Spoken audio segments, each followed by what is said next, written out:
هنبتدي أول حاجة بالجنيرة أقراص. والجنيرة بيحتوي على مادتين فعالين، وهما أول حاجة الإثنايل استراديول، وده بينزل بتركيز 3 من 100 مللي جرام، وده بيمثل هرمون الاستروجين. تاني مادة وهي الجستودين، ودي بتنزل بتركيز 75 من 1000 مللي جرام، ودي بتمثل هرمون البروجستيرون. والجنيرة بيمنع الحمل عن طريق 3 طرق.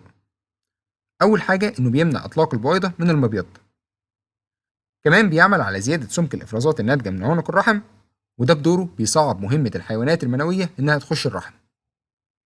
وكمان بيمنع زيادة سمك بطانة الرحم المطلوبة لزرع البويضة. طيب إيه هي بقى دواعي استعمال الجنيرة؟ أو إيه هي استخداماته؟ طبعا أهم حاجة بيستخدم فيها هو منع الحمل، ودي أكتر حاجة معروفة عنه. كمان نقدر نستخدمه لتنظيم الدورة الشهرية الغير منتظمة. والجنيرة برضو بيخفف من ألم الحيض والنزيف.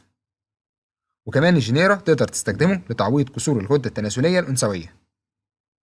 وآخر حاجة إن بعض الدكاترة بتوصفه للتحكم في الأعراض المصاحبة لسن اليأس عند السيدات. طيب كلام جميل، إيه هي بقى موانع استعمال الجنيرة أقراص؟ أو مين الناس الممنوعة من استخدام الجنيرة؟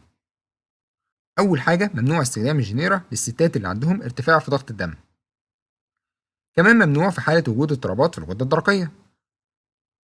وفي حالة الإصابة بمرض السكري يفضل إنها تسأل الدكتور قبل استخدامه.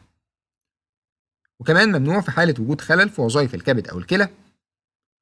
وكمان الجنيرة لا ينصح به لمرضى القلب والستات اللي بتعاني من مشاكل في الأوعية. وبرضه ممنوع في حالة وجود تاريخ وراثي بالإصابة بالأورام سواء في الرحم أو الثدي.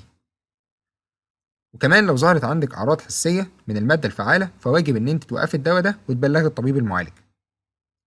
كمان الجنيرة ممنوع في حالة وجود التهاب في البنكرياس، خصوصا لو مرتبط بارتفاع الدهون الثلاثية في الجسم.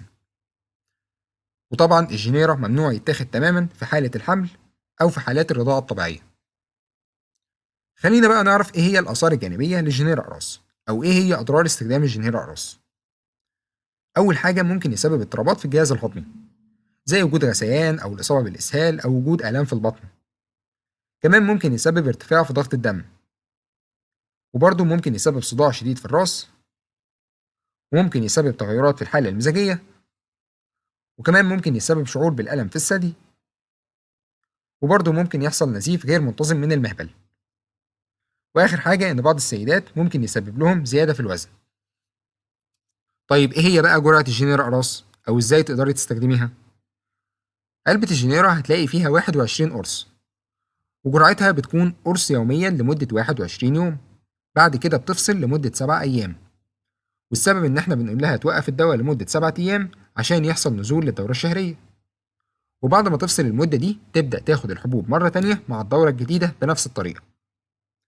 والجنيرة أقراص بيكون متوفر في الصيدليات بسعر 69 جنيه للعلبة.